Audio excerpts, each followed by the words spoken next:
অপরাধ নিয়ন্ত্রণে সারা দেশে যে কোনো সময় চিরুনি অভিযান, সেনাবাহিনীর ম্যাজিস্ট্রেসি ক্ষমতা বাড়ল আরও 2 মাস।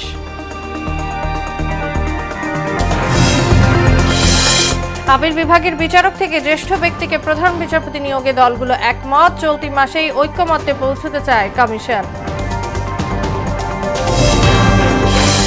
বিএনপির বিরুদ্ধে চালানো অপপ্রচার পরিকল্পিত চক্রান্ত বললেন মির্জা ফখরুল, ক্ষমতা দখলের রাজনীতি বরদাস্ত না করার হুঁশিয়ারি নাহিদের। এবং রুট নির্ধারণ সহ 2 দাবিতে রাজধানীতে সিএনজি অটোরিকশা চালকদের সড়ক অবরোধ, মহাখালী বিমানবন্দর সড়কে দীর্ঘ যানজটে চরম ভোগান্তি।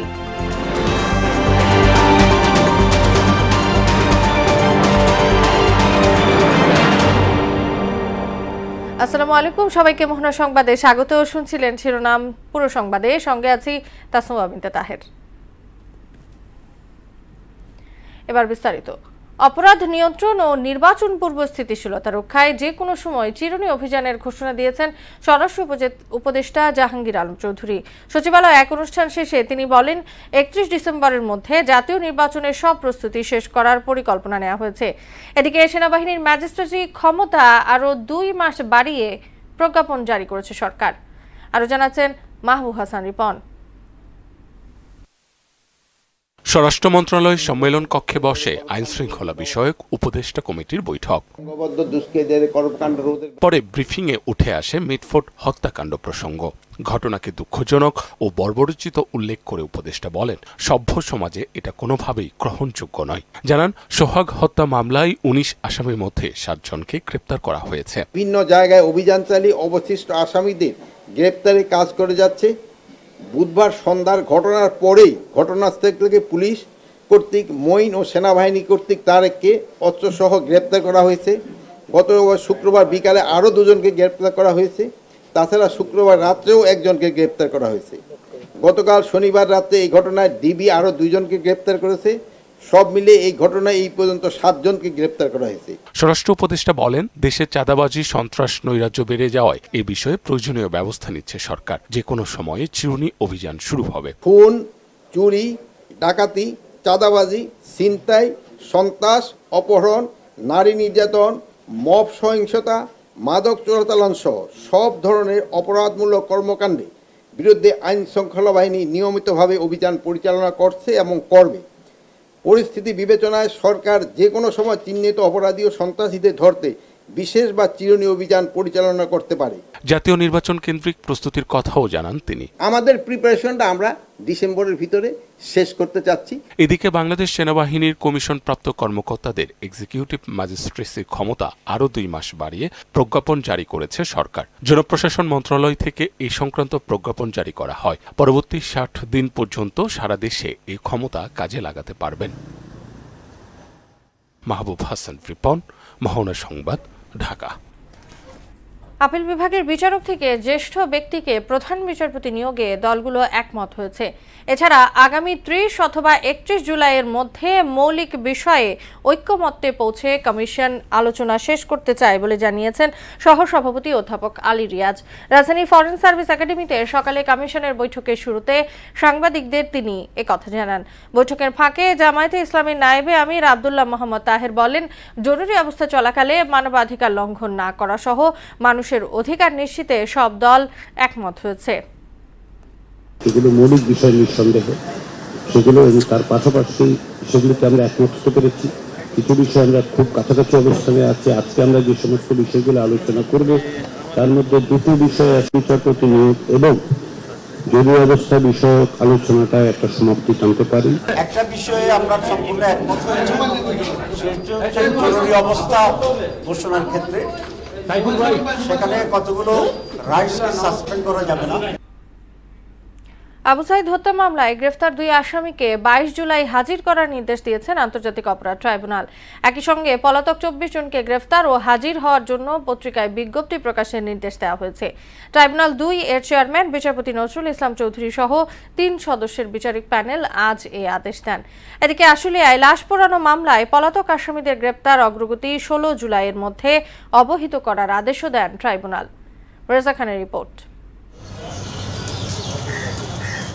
রোববার সকালে আবু সাইদ হত্যা মামলায় সাবেক পুলিশ কর্মকর্তা আমির হোসেন সুজন সহ 4 আসামি এবং আশুলিয়ায় 6 লাশ পোড়ানো মামলায় সাবেক পুলিশ কর্মকর্তা আব্দুল্লাহিল কাফি ও শহীদুল ইসলাম সহ 8 আসামিকে আন্তর্জাতিক অপরাধ ট্রাইব্যুনাল 2-এ হাজির করা হয়।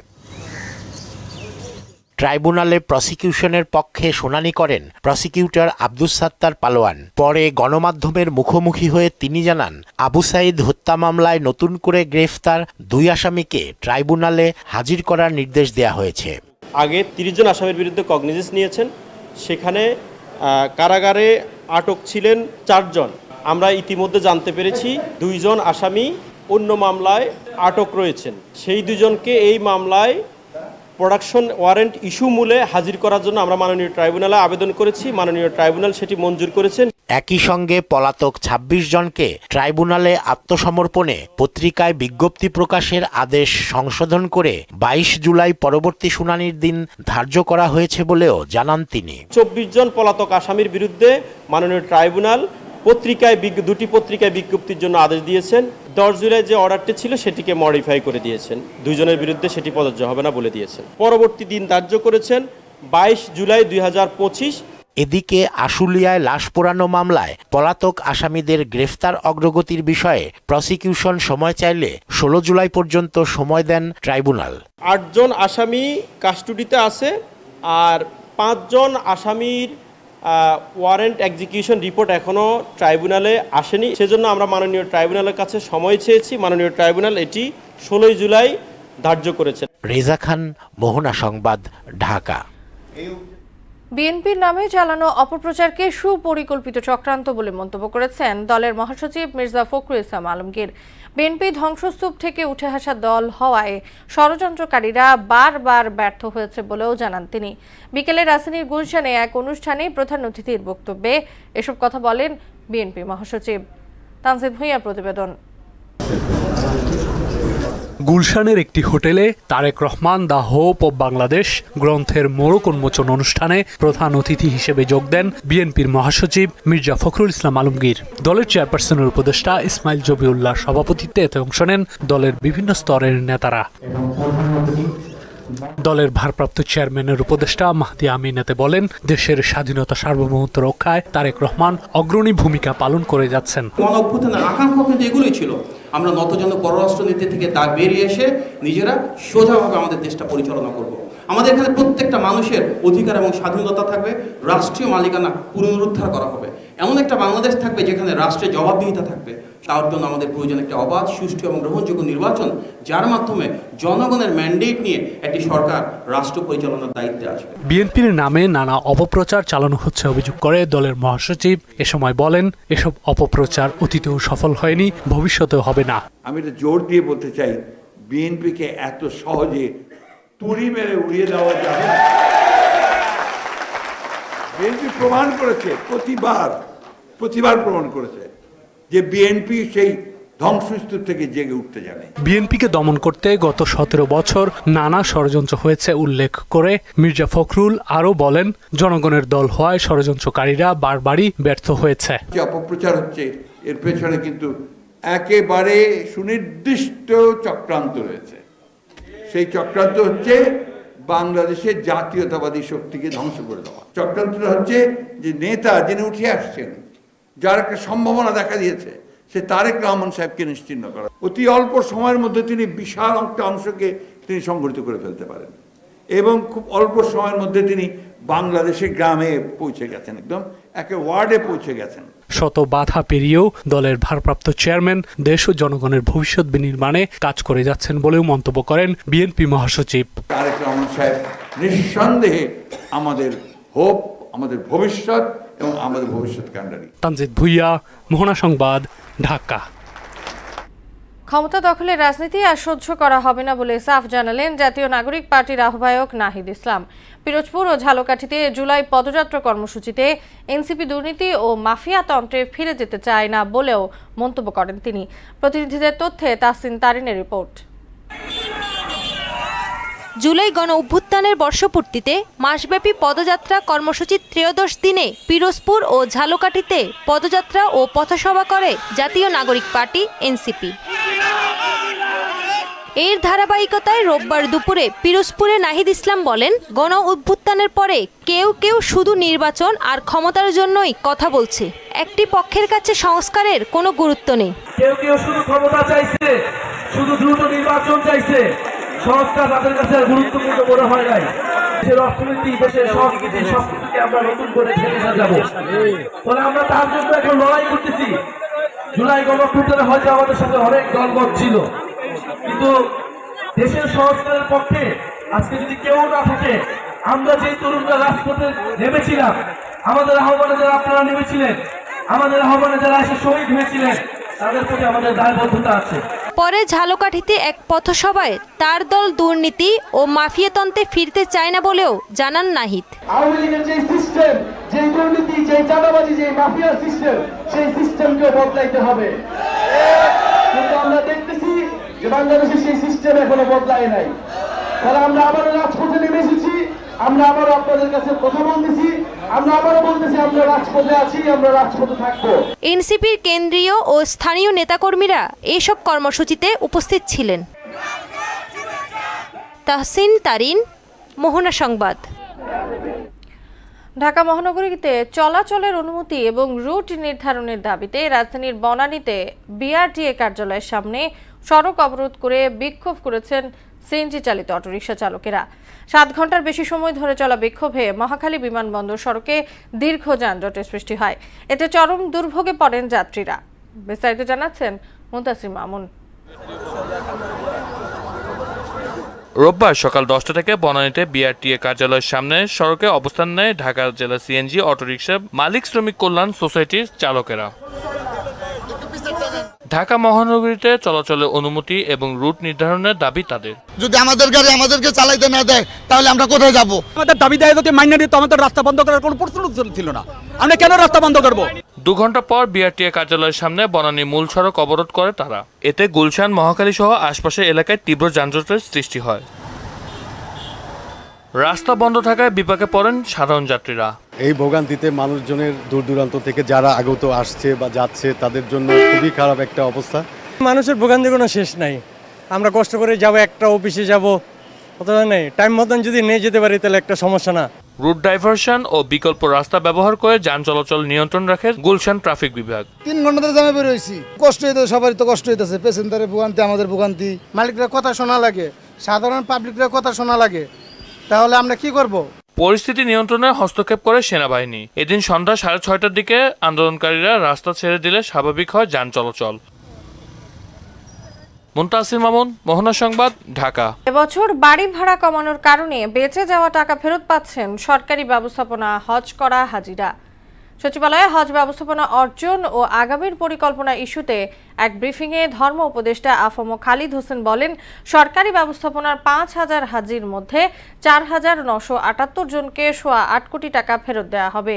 অভ্যুত্থান পরবর্তী নানা চ্যালেঞ্জের পরও 2025 সালে সুষ্ঠুভাবে হজ সম্পন্ন হয়েছে বলেও জানান তিনি।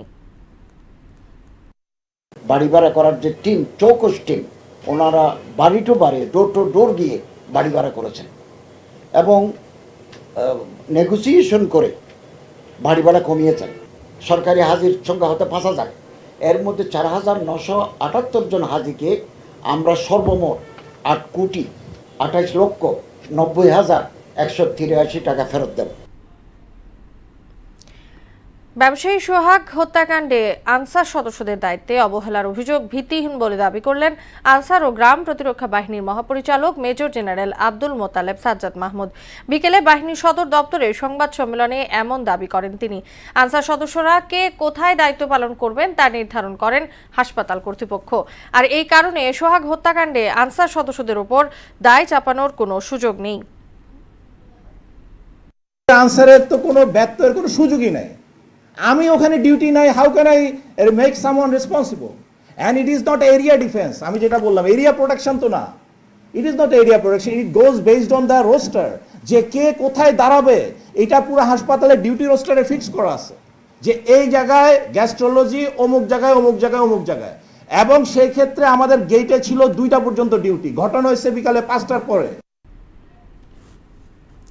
টেকসই ক্লিন এনার্জি উদ্যোগের জন্য এসডিজি ব্র্যান্ড চ্যাম্পিয়ন অ্যাওয়ার্ডস পেল দেশের জনপ্রিয় টেক জায়ান্ট ওয়ালটন।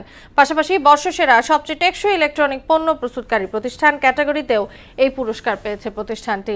এছাড়া টেকসই উদ্যোগের মাধ্যমে জলবায়ু ও পরিবেশ সুরক্ষায় অসামান্য অবদান রাখায় অনারেবল মেনশন ব্র্যান্ড হিসেবেও ওয়ালটনকে এ পুরস্কার দেওয়া হয়।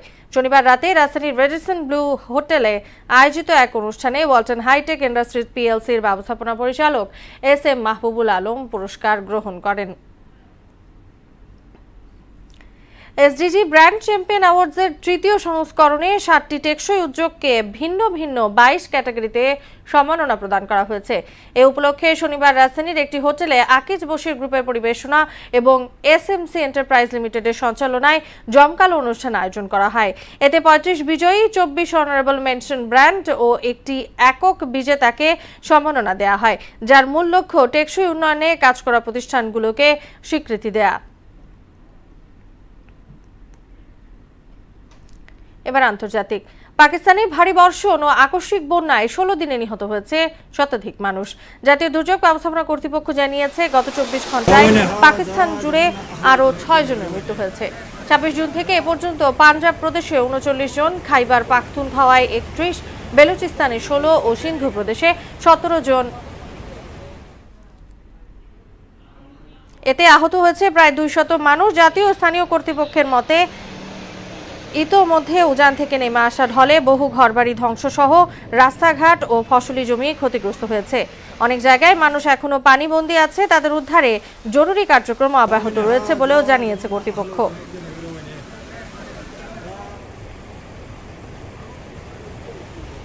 বাংলাদেশ পাকিস্তান 3 মাস টি20 সিরিজের টিকিটের মূল্য ঘোষণা করেছে বিসিবি। সর্বনিম্ন 300 টাকায় স্টান গ্যালারিতে বসে খেলা দেখতে পারবেন দর্শকেরা, আর 400 টাকায় পাওয়া যাবে শহীদ আবু সাইদ স্ট্যান্ডের টিকিট। এছাড়া ক্লাব হাউসের জন্য 800, ইন্টারন্যাশনাল গ্যালারির জন্য 1500 ও গ্র্যান্ড স্ট্যান্ডে বসে খেলা দেখতে দর্শকদের খরচ করতে হবে 2500 টাকা। এই সিরিজের সব টিকিট এবার দর্শকদের কিনতে হবে অনলাইনে। একজনের সর্বোচ্চ 4টি টিকিট কাটা যাবে। অনলাইনে অবিক্রিত টিকিটগুলো ম্যাচের দিন সকাল থেকে স্টেডিয়ামের সামনের 2টি বুথে পাওয়া যাবে, আর 100 টিকিট বিনামূল্যে পাবেন জুলাই আন্দোলনে আহতরা। শেষ করব মোহনা সংবাদ, যাবার আগে শিরোনামগুলো জানিয়ে দিচ্ছি আরো একবার।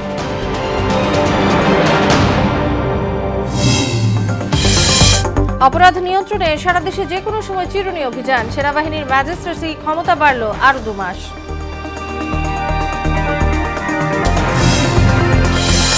আপিল বিভাগের বিচারক থেকে জ্যেষ্ঠ ব্যক্তিকে প্রধান বিচারপতি নিয়োগে দলগুলো একমত। চলতি মাসে এই ঐক্যমত্যে পৌঁছতে চায় কমিশন।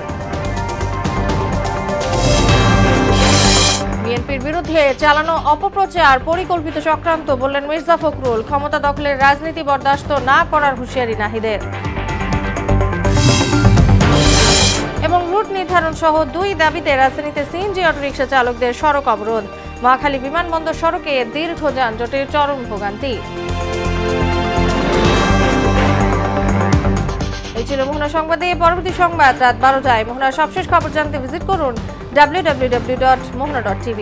সংবাদ দেখতে পান ফেসবুক ও ইউটিউবেও। এতক্ষণ সঙ্গে থাকার জন্য ধন্যবাদ সবাইকে।